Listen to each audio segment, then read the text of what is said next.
all the listeners of Health Education Lecture Series. I am your host, Gurdeep Singh Sandhu, homeopathic consultant,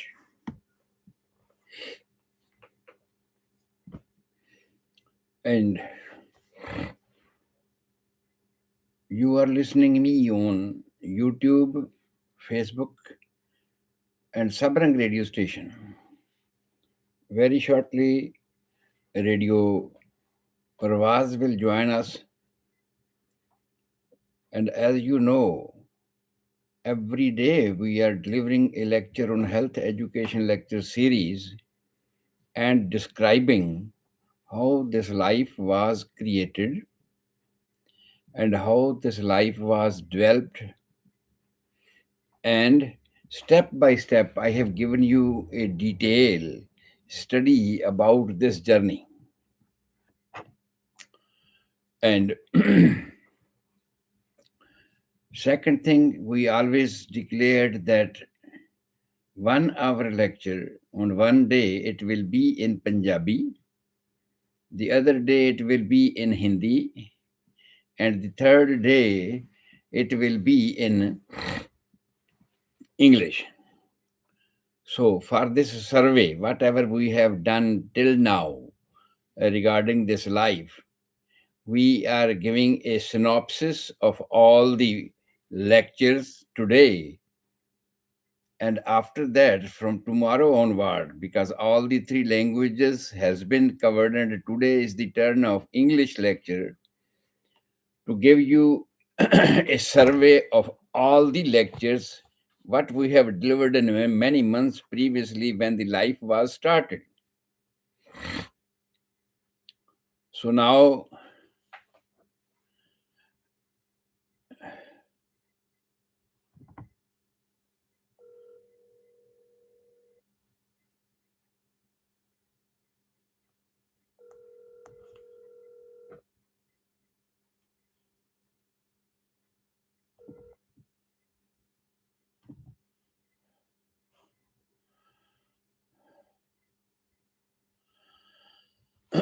so now I will give this briefing in English.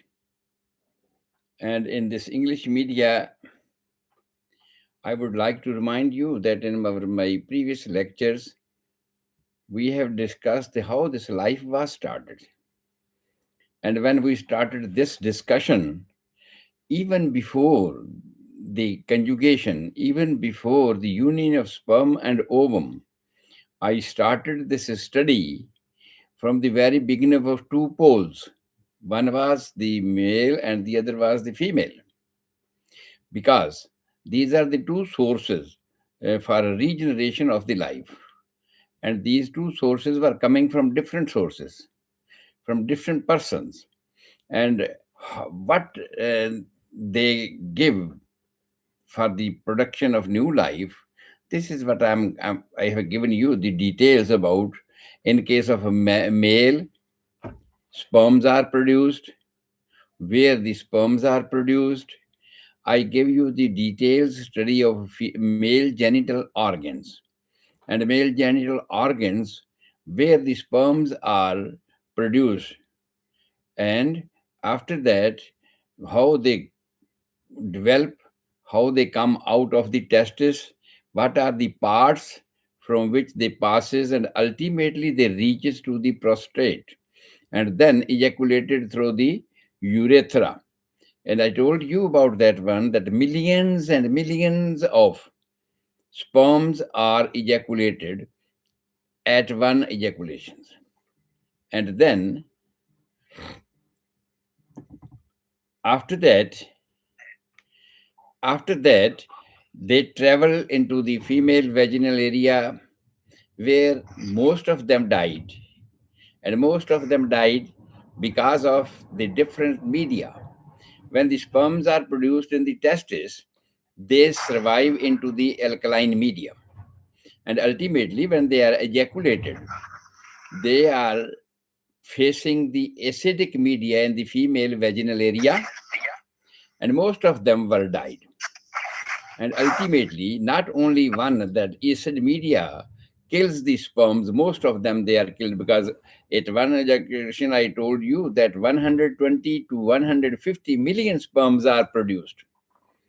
And most of them are died because of the acid media plus the Dodderlines bacillus.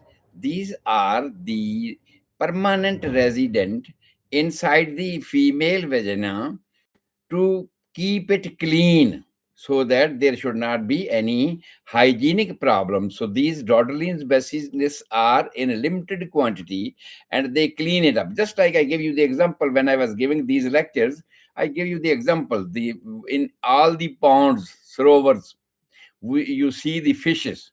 Why these fishes are taken over there? Because they clean up the water always. If there be any fungi production inside the water, and they eat it up. The same way, if because the vaginal area is a canal, closed canal, and it may produce any fungus type of growth, and to make safe vagina from that fungus type of growth, these Dodderlines bacillus are permanently residing inside the vagina.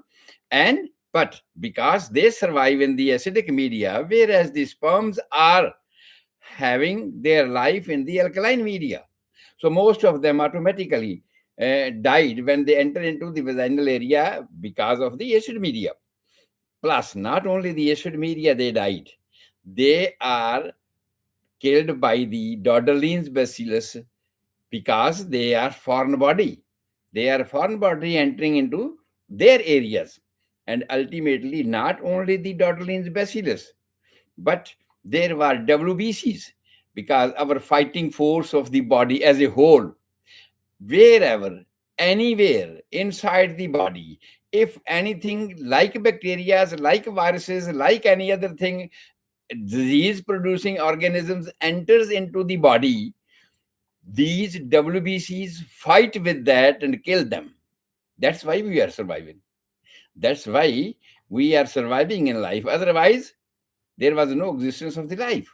So that WBC also attacks these sperms in the vagina because they are treated as foreign body for that vaginal areas.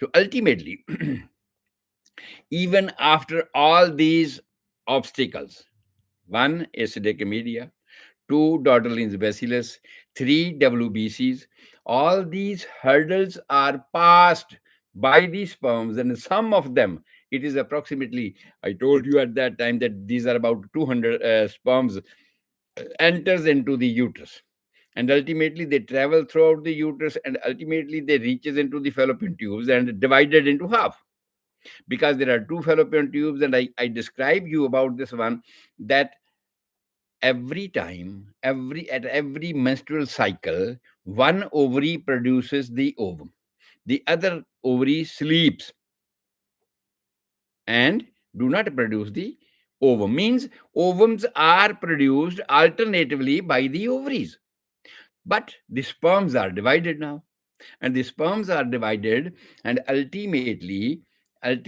half of them reaches to the one side where there is an ovum. And ultimately, because they were having their limited food when they traveled from the testis, some of the food they were given by the prostate, ultimately they were having not sufficient food plus their lifespan, and ultimately they go for autolysis. Autolysis is a natural process by which all the unwanted materials are converted into ashes and then liquefies, and then that liquefations of any organ, of any substance entering into any organs, is sucked by the venous congestion, by the venous system of our body, and they made a part of the circulations. And it go back to the normal circulations. Means half of the sperms are going one side where there is no ovum, they are died over there because of the autolysis, a natural process. And on the other side, when the sperms go and they find the ovum, suppose if they do not find the ovum, because it was a long lecture and I given the detail on these lectures. But now today I'm giving this synopsis of that one, that they surrounds the ovum. If there is this ovum, they surrounds the ovum over there, and then they try to enter into the ovum. But the outer layer, the corona radiata, is very strong layer, and they cannot enter into it. And ultimately, they also died with the autolysis. And with the autolysis on this side, the outer shell of the ovum is converted soft, as well as all the died dead bodies of the sperms are autolyzed and converted into liquid materials, and they are sucked by the venous circulations, and they go back into the circulations. And then the late coming sperm, that's why I told you that for the pregnancy sake, we uh, the doctor advised the patients that your sperms should be 80 millions. Minimum 60 million are required. But now, normally we say it should be 80 millions active and motile 80%. If out of all these sperms, because the ejaculation, I told you, it's 120 to 150 millions at one times, and out of that we are looking for 80% active and motile. When I say active and motile, means they are having head, neck, and body, tail. All these parts should be active and healthy and working at that time, so that the sperm can float into the mucus of the semen.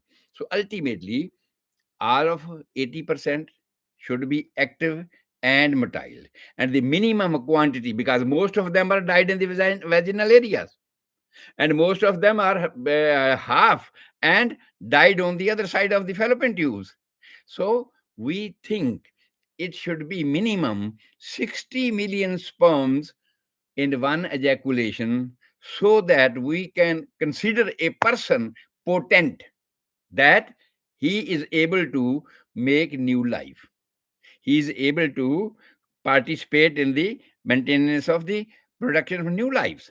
So if they are less than that, then most of them, if they will die, and most of them out of that, they are not active and motile. That's why even after that, 6 months or even 1 year of regular married life, people are not getting pregnancy. There are many more other causes I have described in these lectures, but at this time I'm telling you this is the main cause. Sometimes the sperms are not up to the quantity, and they are not up to the survival time, that's active and motile in their consistency. So ultimately, they enter into it, and the pregnancy starts, and then this was known as the trophoblast. And that trophoblast starts traveling into the towards the uterus side, and side by side there is a condition for this ovum, this fertilized ovum, that their size should not develop more than 1 mm. 1 millimeter means it is smaller than that. Sperms are microscopic. The same way the ovum is also microscopic organisms, and when both they meet, they start developing in enlarging in size. And that story I have told you about that one. What are the layers outside that? What are the names? Different names that we have given at this time, and then how they are produced. They're developing later on, that their finger-like projections are developed on that one. And then these finger-like projections are known as chorionic villi, and these chorionic villi help him to travel towards the uterus. But the condition is that it should not be more than 1 mm in size. And ultimately, they reaches into the uterus, and then they are inserted over there.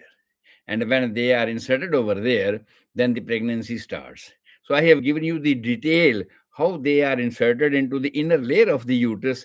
And that layer, first of all, was called as endometrium, and now it is called as decidua. When the pregnancy starts, then the name change, and it is called decidua. And then this decidua was having three parts, or you can say we name it differently. Where it is inserted, that is called decidua basalis. the other portion of the decidua is constricted around that fertilized ovum, that is embryo, and that is known as decidua capsularis. And after that, the remaining portion of the uterus and the decidua, that is known as decidua vera. So all these things in description I have told you about that one. So in this way, I have given you the description about this one.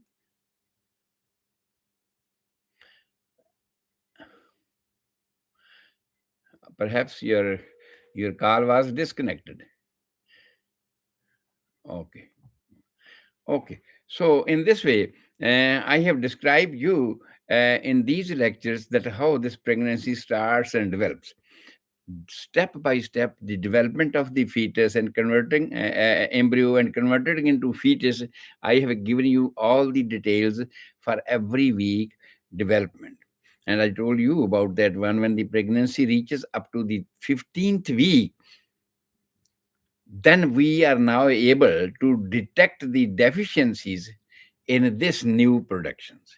If there be any deficiency which is growing up and may come in a large size when the child will born, that is known as later on anomalies. So we can detect, we are able to detect the anomalies of the fetus at this time after 15th week of pregnancy, means 3.5 months. So ultimately, how this pregnancy develops, how this decidua is converted into different phases, and what's the role of the decidua at that time. And after that, I describe you about the um, placenta previa. The placenta is formed where this fertilized ovum is attached, and after that umbilical cord is formed. All these things, how they are formed, how they are developing, and what they are doing, and what's their structure, everything I have described in these lectures. And if ever anybody wants to get knowledge about these things, yes, they can go to my YouTube channels and homeopathic natural medicines, and they can find out thousands of lectures concerning this one and concerning different various diseases that this person may suffer, and what are the causes behind those diseases, and how we can cure them, and all those things you can find out over there in the YouTube's channels. Or otherwise, you can come to my Facebook media and you can become friend with me. And with this, every time when I start my lectures every day from 5 to 6 p.m. California times, you can join these lectures, and regularly you can listen this thing and increase your knowledge about the how the life was created from life. So one other parts about the ovums, I told you everything happened because of the hormones. They starts producing in excess at the time of puberty, when when in case of females, the ovum starts formation.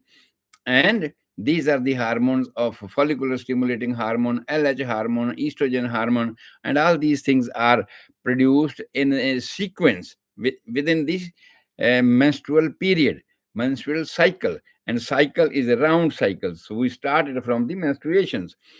Ultimately, we come across that this fertilized ovum becomes the embryo, and embryo becomes the fetus, and the fetus ultimately stay 28 days in the mother's womb. And after 28 days of the mother's womb, it develops into a normal structure of the fetus, male or female, whatever it is. And there, after 20 weeks of pregnancy, means 5 months, after 20 weeks of pregnancy, we are able to recognize the sex of the child, whether it is male, whether it is female, at that time. And it's all because of the hormones. What type of hormones? Genetic. When the fertile ovum was fertilized with the sperms, I told you about the chromosomes. Chromosomes study that every piece, means sperm and the ovum, they are having 23 pairs of chromosomes, and each chromosome, 20, each 23 pairs has 22 pair body chromosomes. And the last one, the 23rd pair of the chromosome, is having sex chromosomes. means they carry X or Y chromosomes. And X or Y has a different characteristics in the formation of the body.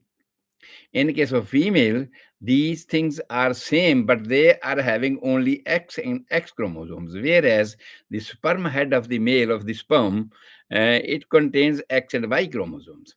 And ultimately, that fight starts, and I give you details of that one. What happens with these fights of the spermatozoas, and ultimately developing of the embryo into fetus and fetus, and their determinations whether the lady will be having a male child or a female child. Sometimes some conditions happens, I told you about that one, that when ultrasound is done at 20th week, the doctor declares that you are carrying a male boy. But after 40th week, when a lady delivers the child, it is female child. So sometimes it created a big problem in the society and a fight between the doctor and the parents of the children. But nowadays we are having DNA to identify everything. Time to time, whatever problems are coming in the lifespan, development of the life, ultimately there were hurdles, there were some problems, and with time passing, the science is able to get rid of all these problems. But now, if there is any confusion that you do not believe, because at ultrasound of 20 weeks, doctor told me that I'm carrying a male boy, and now you are at the time of 40 weeks, you are handling me in a female child. Something is wrong over there. But now we know it's all because of the genetic characters. Chromosomal fight is still going on inside that body. But ultimately, we accept it, and we accept it, and DNA has automatically decided the things nowadays, and there is no question of a fight between doctor and the parents of that child. Ultimately, I told you that after completing 280 days, 280 days, this child comes out of mother's womb, and that is known as labor or delivery. And that delivery starts with the first stage of the labor. And there are three different stages. I told you about that one, the first stage and second stage and third stage. From which point to which point is the first stage, from which point to which point is the second stage, and how we recognize, identify the third stage. And maintenance of every stage is a different. That is why it's a must that you must know the length of the first, second, or third stage, so that you can manage the conditions as per the demand is. So ultimately, when a child is born, at the same time, we find out some anomalies which are visible externally, that this child has some type of deficiencies. In the previous lectures, I told you about that all the organs at 20th week they are formed, and ultimately at 37th week, 32 to 37 weeks, they are complete, and they all starts working normally, though it is still in the mother's womb. Their garbage and everything disposed by the mother, and the food is supplied by the mother. There was one astonishing thing I told you about that one, that just like there are different areas where you can see in the sea two colors of water. In sea, there is no wall, but you see different colors of the water. On one side, the different colors of water, on the other side, with the difference. And there is no wall in between that one. The same thing happens. It's astonishing things. It's astonishing thing. The same thing happens in the placenta. That from one side, my mother's blood is going towards the child, which supplies food and oxygen, all the nutrients which are required by the development of the fetus. And on the other side, this used blood is coming back to the child, and it is through the umbilical cord. and ultimately ultimately they remain separate. One is oxygenated blood, the other one is deoxygenated blood. Oxygenated and deoxygenated, they should not be mixed, and they are not mixing. Why? It was a natural thing that we learned about, that the blood coming from the mother is heavier, because the oxygen is heavy than the carbon dioxide intensity. And ultimately the used blood which is used and circulating in the body of the fetus is coming back with the other gases, and oxygen is already consumed over there, and then it's lighter than the oxygens. So what happens, the lower portion is having oxygenated blood, that is known as the maternal side of the placenta, and the upper side, which is having the fetal blood, is the fetal side of the placenta, and both have a different color. Deoxygenated blood is a blue in color, whereas the mother side of placenta is red in color. So this is what we can differentiate it, but there's no any wall to differentiate all these things. So this is the astonishing thing I told you when I was delivering these lectures. And ultimately at this newborn stage, we give you the description, the total complication throughout the lifespan of this embryo, this new life into mother's womb, means 280 days. What were the complications he has faced, and how we can detect those complications, and how we can eradicate all those things. Now we know many of the things about that one. Some of the complications are acquired complications. Some of the complications are genetically raised complications. With genetically complications, we are unable to do something about that one, but we can manage those things. Whereas the complications which are acquired complications, yes, we know it's all because of the food, it all because of the environment, all it because of the deficiency of some type of vitamins and minerals in due course, and we can compensate that one by supplying all those vitamins and minerals to the mother, which goes into the blood and goes to the fetus. So many of the complications are covered over there. But even then a child is born with some deficiencies, and those deficiencies are known as anomalies. That anomalies are the deficiency in the structural formation of the newborns. And I have given you a detail of these type of deficiencies which remains even after birth of the child. Just like the foramen oval inside the heart, just like the opening of lunar valves in the heart, just like the lungs are opening. First of all, they were flat. They was not having any oxygen in them, and they were flat, lying inside the chest. But now they have started working, and by the semilunar valve of the pulmonary artery, blood was going to the lungs, and lungs were supplying the oxygen which was coming from the outside through the nose, larynx, and bronchial tubes, and ultimately it goes back to the circulation into the left side of the heart, and then to the ventricle, the lower segment of the heart, left ventricles, and then to supply to the whole body. This was the routine. Plus deficiency, you might have seen the cleft lip or cleft plates. These lips are cut. Newborn having cut lip and lips. Ultimately, not only the lips are cut, they are having cleft plates. And plates are the bone which forms the roof of the mouth.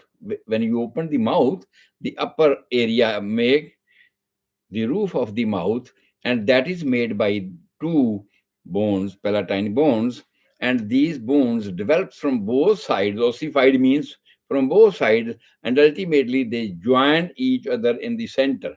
And above that, there is a development of the nose. And sometimes, because of this some genetic type of problems, these bones are not developed normally, and they do not join. And if they do not join, you can well imagine the floor of the mouth is open. Roof, sorry, not a floor. Roof of the mouth is open, and this roof forms the floor of the nose, nasal cavity. It means connection between the mouth and nose is open. And when the child will try to swallow food by the mouth, that's milk only at that time.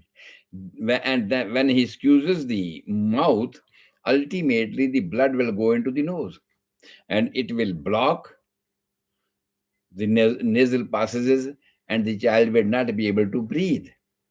Or he will not suck the milk of the mother or of the bottles, because both the sides through which the oxygen goes inside, the air goes inside, are blocked.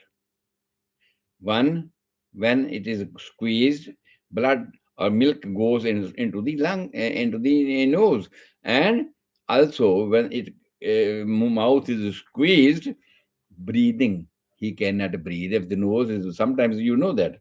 Suppose if we close our nose, we breathe through the mouth, because ultimately they goes to the junction of pharynx and the larynx, where all these things are separated to go to the lungs or go to the food pipes in this way.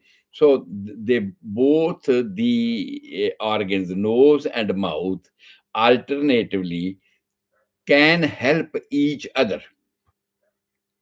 Mostly the mouth can help for the respirations, and in this way, if nose base of the nose is ruptured, or the roof of the mouth is ruptured, the anything which goes into the mouth will come up through the nose outside, and that is very difficult conditions. And this is what we recognize at the time of birth. So these are the deficiencies. There are many more other deficiencies. Mainly, I describe you about the urine. Sometimes the prepuce, in case of male, in case of a male child, if child do not avoid urine for up to 2 hours, he starts crying, because the urine is continuously formed, and it is not coming out because the outer layer of the skin of the penis is joint. It is not separated, which usually is separated at the end of the pregnancy, when the child was in the mother's womb. When it was in the mother's womb, this was separated. But some deficiencies, due to some changes, these membranes are not separated, and that is known as phimosis. And sometimes it creates a big problems. There's also a deficiency, that the child was not fully formed from this type of thing, means the urinary system has some blockage at the end of the urination. So in this way, that causes pruritus. And after that, I told you about the blockage or problems in the intestines. And for that, I told you that most of the organs inside the body are constructed by parts. And by parts means one organ starts originating from various origins, from various centers, and ultimately they join. Just like I can give you an example about this one, that the large intestine. The large intestine is made up of ascending colon. From right side of our inguinal area, it goes upward under the ribs, where there is a liver on side, and from the liver area it turns to the left side, and that turn is known as flexor, and that is known as hepatic flexor. And then this large intestine goes to the left side of the abdomen, and again there is a turn in the large intestine, that is known as a splenic flexor, and from the splenic flexor it goes downward, that is known as descending colon. First of all, ascending colon right side, transverse colon goes to left side, and then descending colon goes downward on the left side. So all these are pieces. All these are pieces of intestines, and pieces of intestines joint later on. When they formed, they start forming, they are separate. But ultimately, they join each other and form a canal. It means sometimes there may remain a deficiency that all the parts of the large intestine are not joined together. So then, definitely, what will happen? That the stool will not pass. It will remain inside somewhere in the abdomen. But because previously everything was done by the mother through the umbilical cord. All the garbage was removed by the mother, and umbilical cord was playing a major role. But now the umbilical cord has been cut down, and a new cycle inside the systems has started its functioning, and then ultimately that system is defective in the formation. Structure is not complete. Then under those conditions, when structure is not complete, we detect it after birth, and that is known as anomalies. Because of this anomalies, he will not pass the stool. And after 2 hours of birth, if a child do not pass meconium, the first stool of the child is known as meconium. If he do not, mostly it is green type of stool because of the bile. Still, there is food is not coming into it. Ultimately, later on we go give food, and that passes through the various processes to become stool and pass on. But first of all, the first stool of the newborn is known as meconium, and mostly it is jelly green. It's a jelly type, and it's a green type.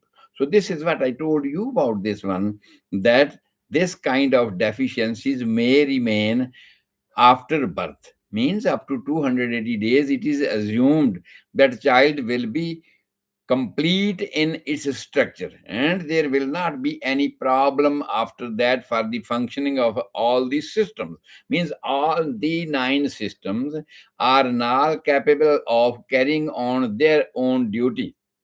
But if there is a deficiency in any of the system, that cannot perform a normal functions.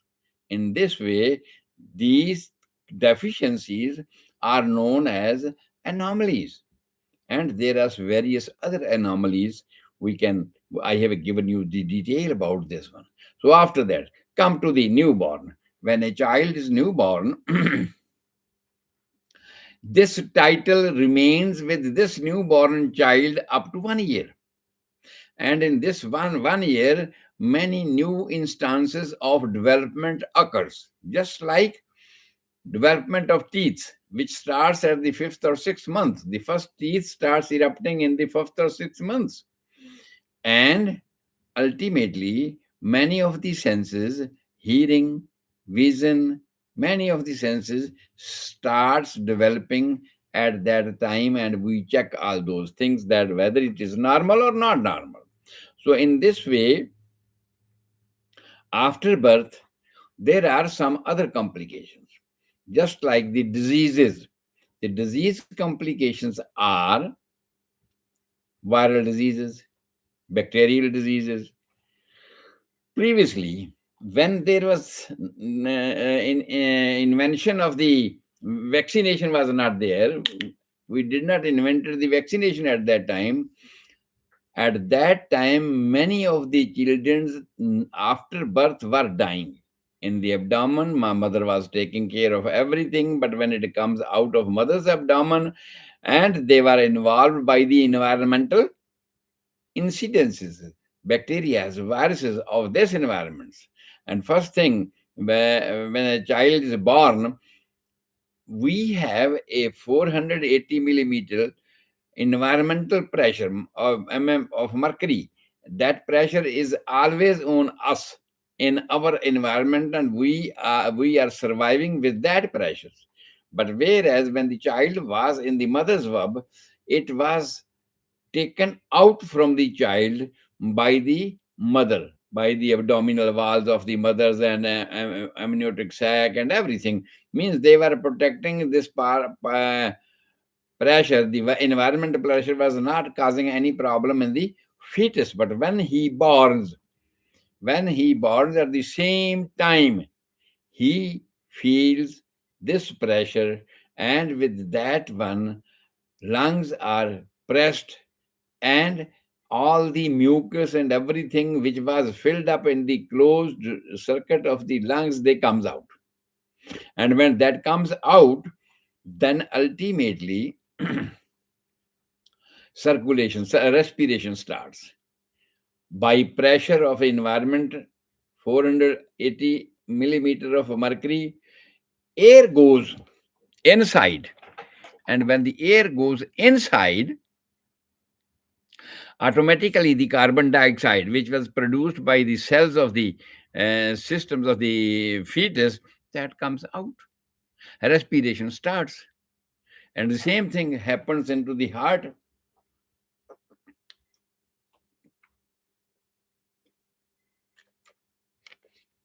So many type of changes in the systems of the newborn occurs. And after that, I told you about the vaccination therapy. As we are knowledgeable, we learned about the various, what you can say, the viral diseases, bacterial diseases, which were causing the death of the children at that time. We learned about that one, and we created the vaccination to protect the child from those type of diseases. And now in all the developed countries,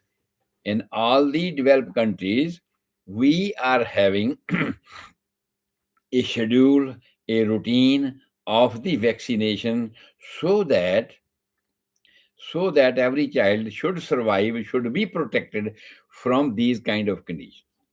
And we have a systematic role, that at what time what vaccination should be given, at what time and what vaccination, because we were seeing that in a sequence, after the birth, what type of diseases a child may suffer, and what type of diseases may cause death of the children.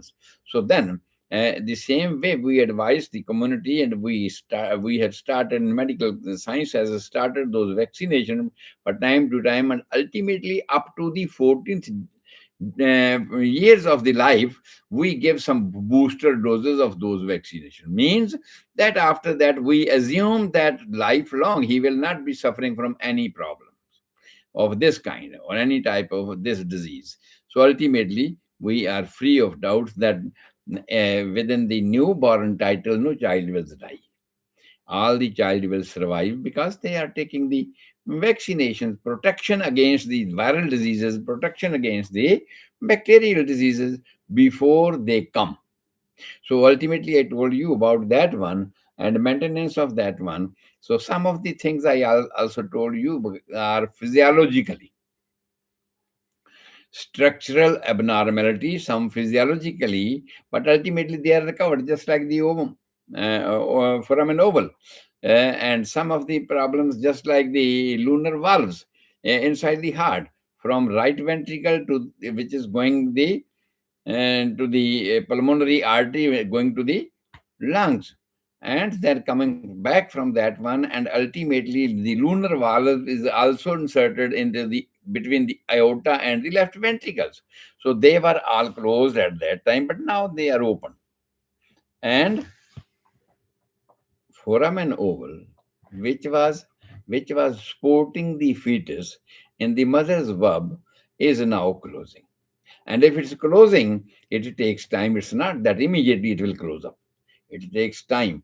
And that we have considered that it should be about 18 months maximum. Within that time, that closes. So I have given you the details of all these things, that how it happens, what it happens, and why it does not happen.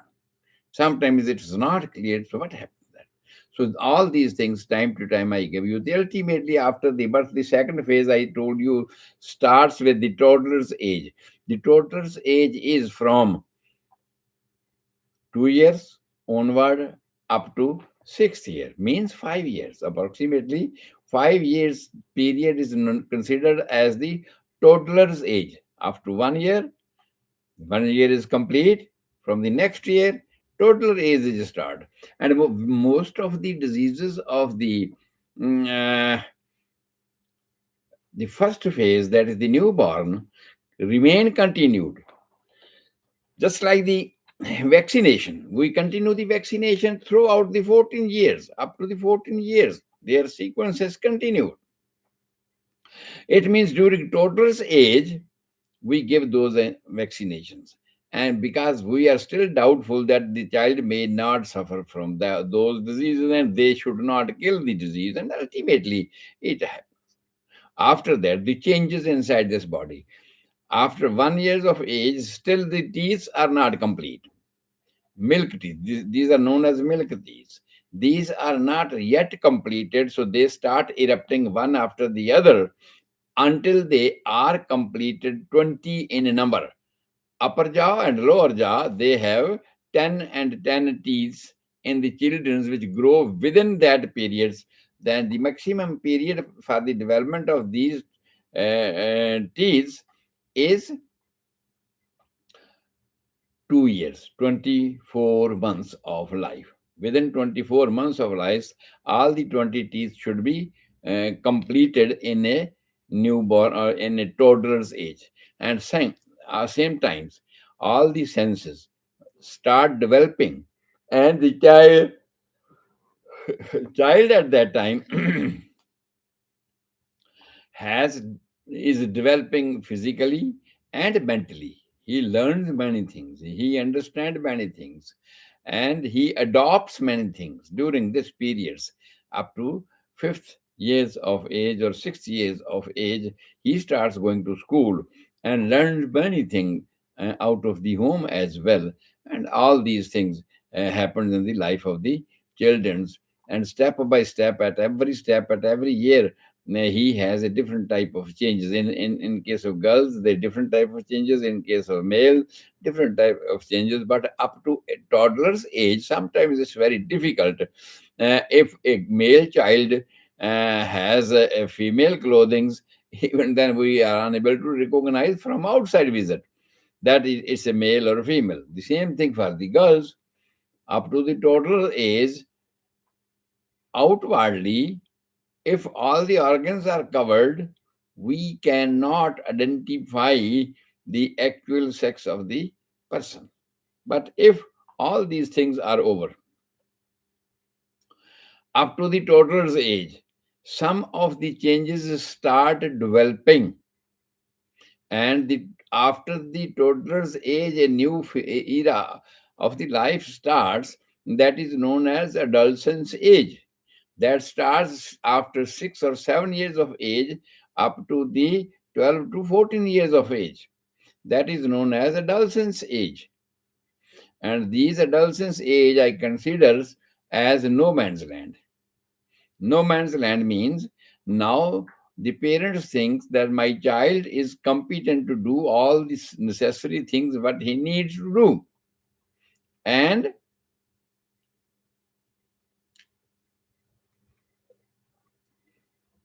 parents are carefree. Parents are not taking special interest, special care, because previously they were doing everything for him.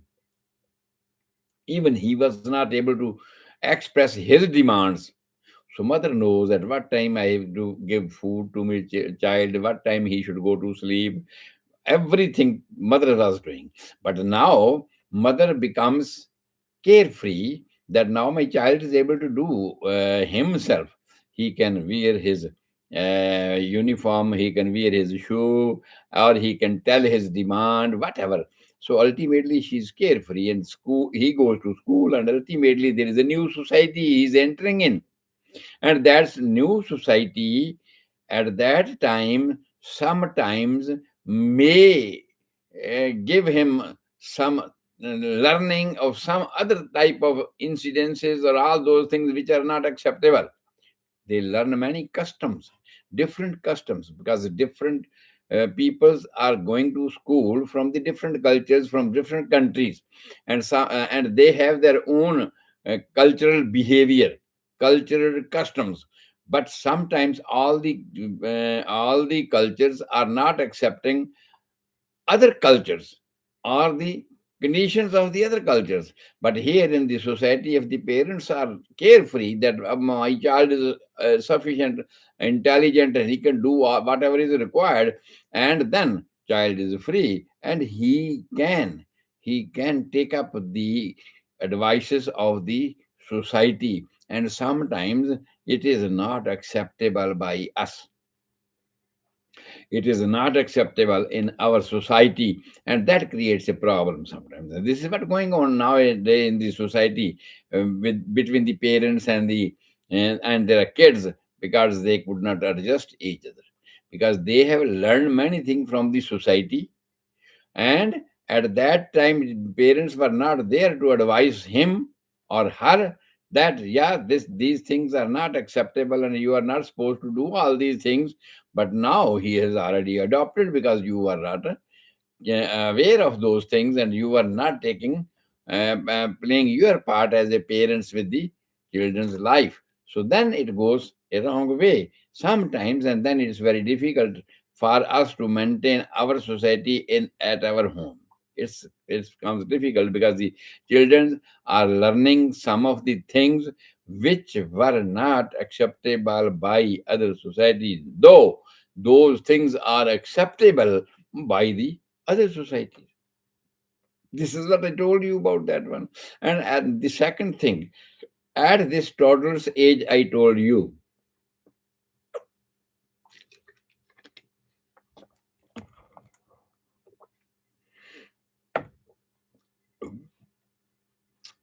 many hormones are accelerated in their production. They were produced previously. That is why a female body was formed, a male body was formed, because of the different hormones. Testosterone hormone was playing a role, major role, in the formation of the male body, whereas the progesterone hormones and other estrogen hormones, they are playing a role in the formation of the female body structures. And ultimately, some because of their accelerated production, we can see at this toddler's age that the body of the individual children's are individually identified as male or female. Previously, suppose in the toddler's age, if you give outward expression of the clothing to a female as a male child, or to a male child as a female child, then you cannot recognize it.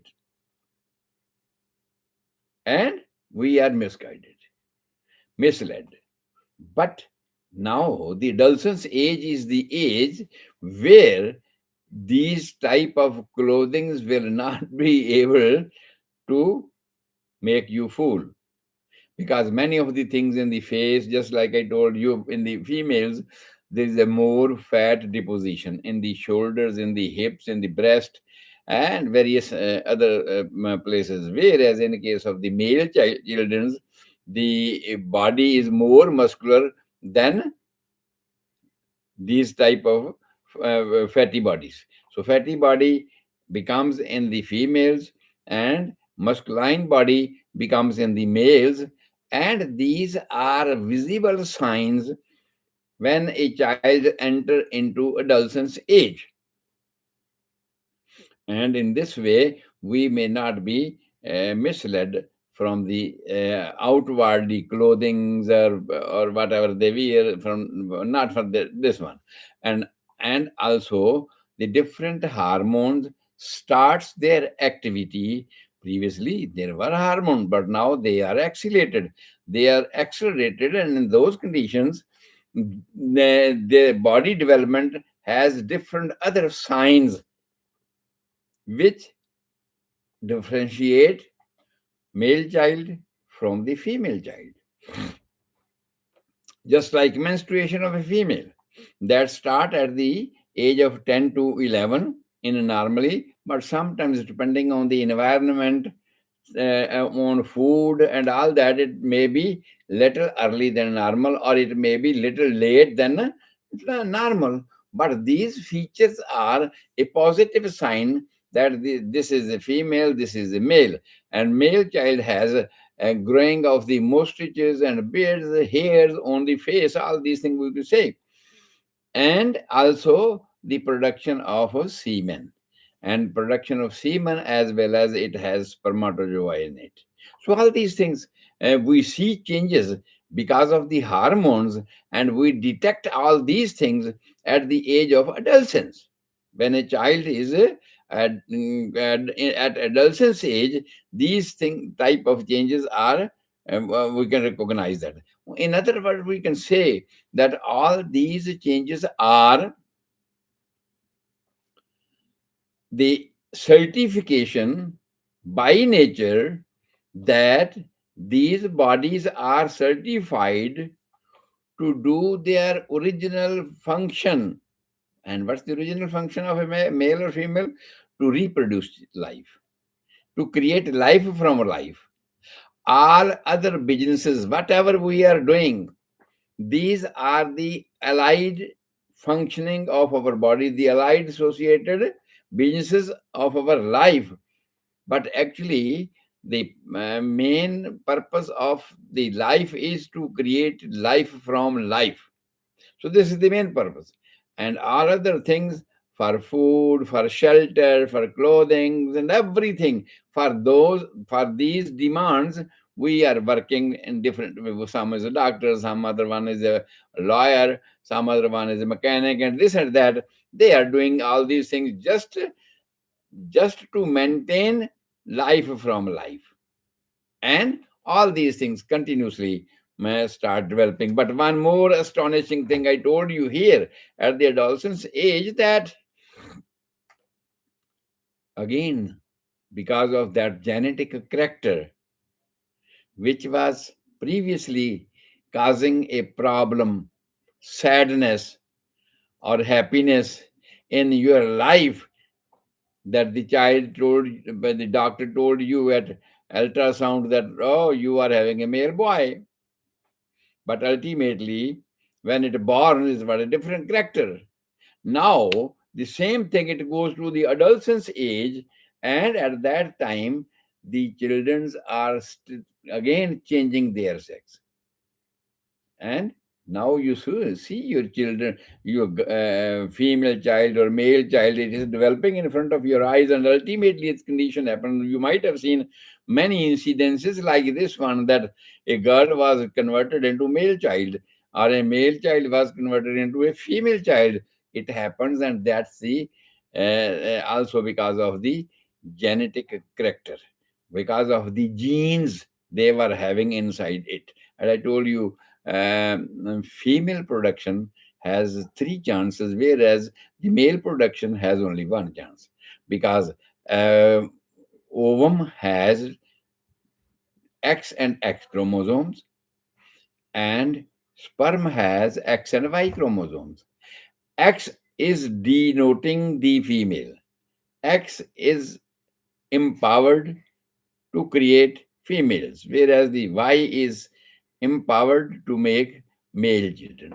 So all these things are happening in this way. But now we can just see that sometime incidentally, not always, but in few conditions, sometimes you can see that a female child is converted into male child, and a male child is converted into female child. Though there are some surgeries are going on, willingly somebody are changing their sexes, but I'm telling you, the natural processes, because of those genetic character, they are converted into the different type of sex change into at this age, that's in toddler's age. So this is what until now I have described you, and after that we were entering into the pre-adult age. That pre-adult age I told you about, those one, the most of the lecture for this age were for the parents, that parents should take responsibility at this time, and they should change their behavior whatever their behavior was previously with their children, now they are supposed to, they should mainly become not the advisor, consultant only. And whenever your child needs your advice, you can give the advices. And previously, everything you were guiding your child, everything you instruct him to do. But now, when he is entering into the pre-adult age, now you back up. You just become the advisor. When we go to the advisor, when we need the advices, otherwise not. When we go to the attorney, when we go to the doctor, when we go to the mechanic, when we need it, otherwise not. But previously, it was the duty of the parents. So all these things we have discussed till now, and many months we have spent for these lectures in details, because every lecture was, every step was having three lectures in detail to tell you in Hindi, English, in Punjabi, so that you can understand all these things, how the life was created, how was it was started, and how it was developing. So now we are at the age that the life is at the age that it is considered adult, and he has a different type of responsibility and also the structure. So from now onward, tomorrow we will start a new chapter regarding the anatomical structural formation of a child, of a man, you can say, not the child at this time, because he's not child anymore. So ultimately we will start the this education about the head, trunk trunk and the thorax and the abdomen as a proper abdomen, and the pelvic areas. So all these things we will describe one by one onward. Tomorrow will be Punjabi lecture, so that everybody can understand easily that how this body is formed, and what are the bones forming the structure, and what it has. Just like the head, I will describe you about the head, that what are inside the head. Okay. And how this head is structurally formed. So all these things, step by step, we will start doing tomorrow. So you can say this is the second phase of our life.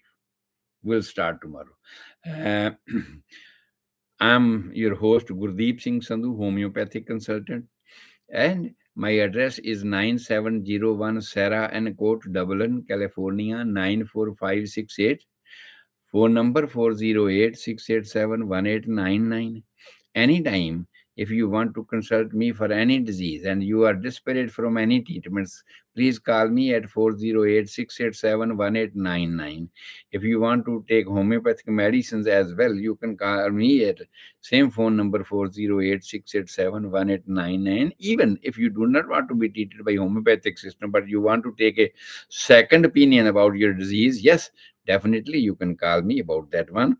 And there is no fee for this type of consultations or advices. So Rabarakha, God bless you all. We'll see you tomorrow at 5 p.m. at California Pacific Standard Time. Phone one time more, that's 408-687-1899.